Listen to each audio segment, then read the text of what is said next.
Sabar, sharing bareng seputar Ramadan.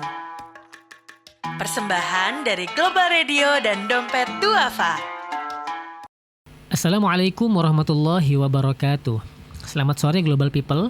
Saya Rizal Wahid dari Dompet Duafa, hadir kembali menemani kamu menanti berbuka puasa.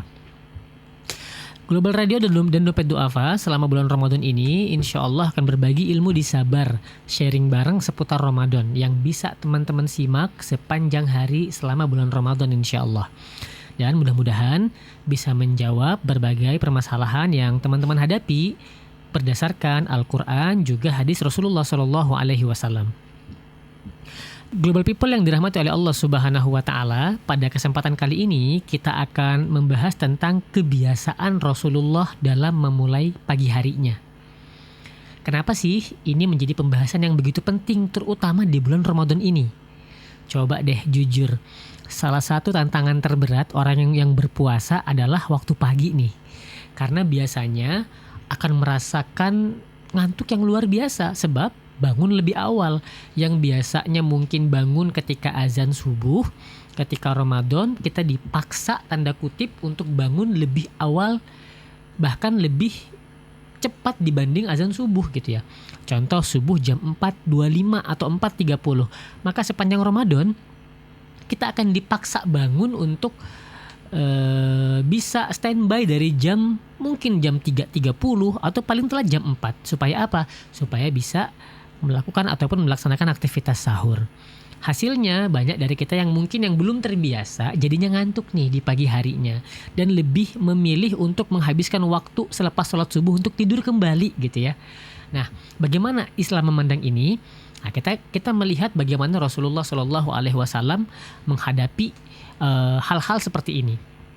Kalau kita mengatakan bahwa Rasulullah SAW seorang nabi wajar mampu melakukan hal ini, tentu ini adalah jawaban yang kurang tepat, karena ketika Nabi mencontohkan artinya Nabi itu menyadari betul bahwa apa yang dilakukan, apa yang dicontohkan itu bisa dilakukan juga oleh umatnya.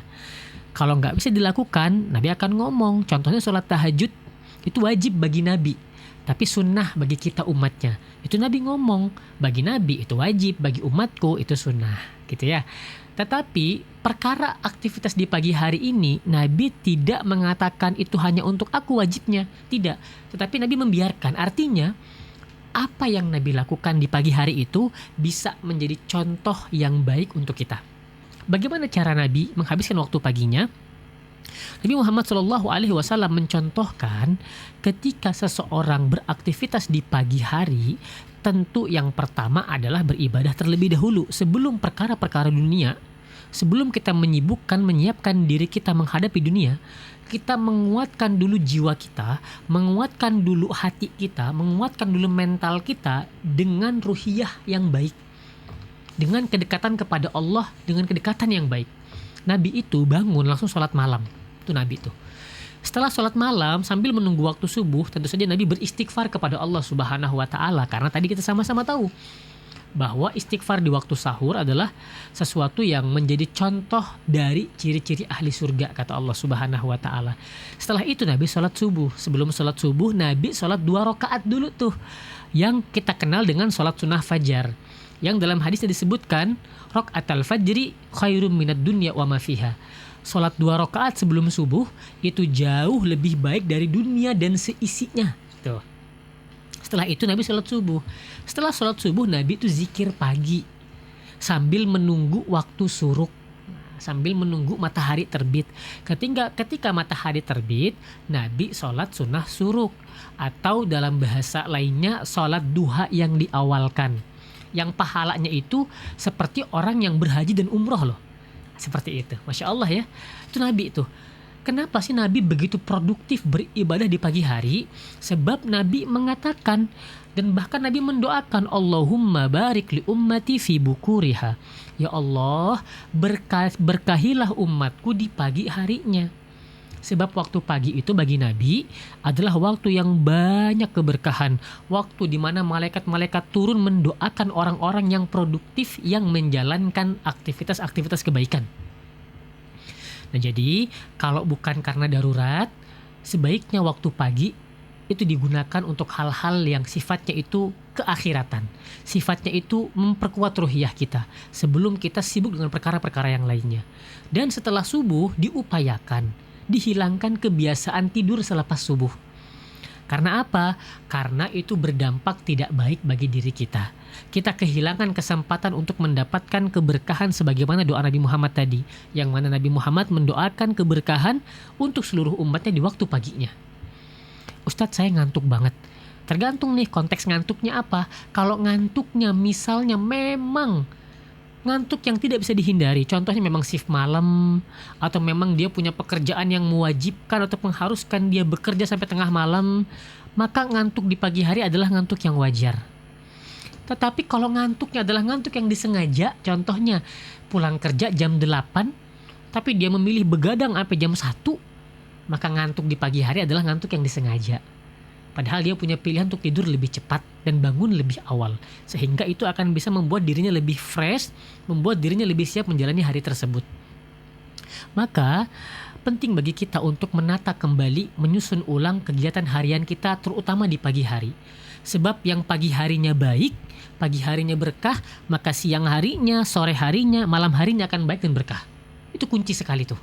Tapi kalau pagi harinya sudah rusak dalam tanda kutip dan jauh dari keberkahan, jauh dari kebaikan, ada kemungkinan besar siang harinya, sore harinya, malam harinya akan seperti itu.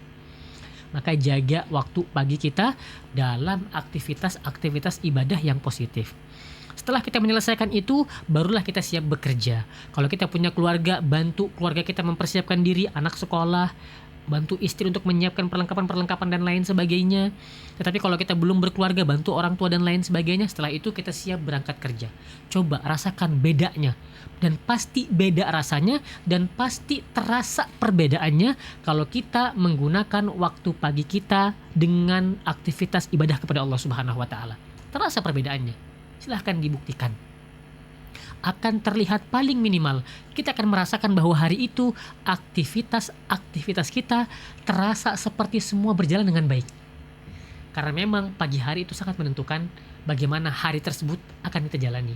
Mudah-mudahan kita bisa mencontoh Rasulullah SAW memanfaatkan waktu pagi kita dengan positif sehingga kita bisa menjalani hari tersebut dengan kebaikan yang tiada akhir. Demikian sabar sharing bareng seputar Ramadan hari ini. Penasaran dengan sharing besok? Stay tune aja di Global Radio. Selamat berbuka puasa untuk global people yang menjalankan ibadah puasa. Semoga ibadah puasa kita hari ini diterima oleh Allah Subhanahu wa taala. Saya Rizal Wahid dari Dompet Duafa pamit. Wassalamualaikum warahmatullahi wabarakatuh. Sabar, sharing bareng seputar Ramadan. Persembahan dari Global Radio dan Dompet Duafa.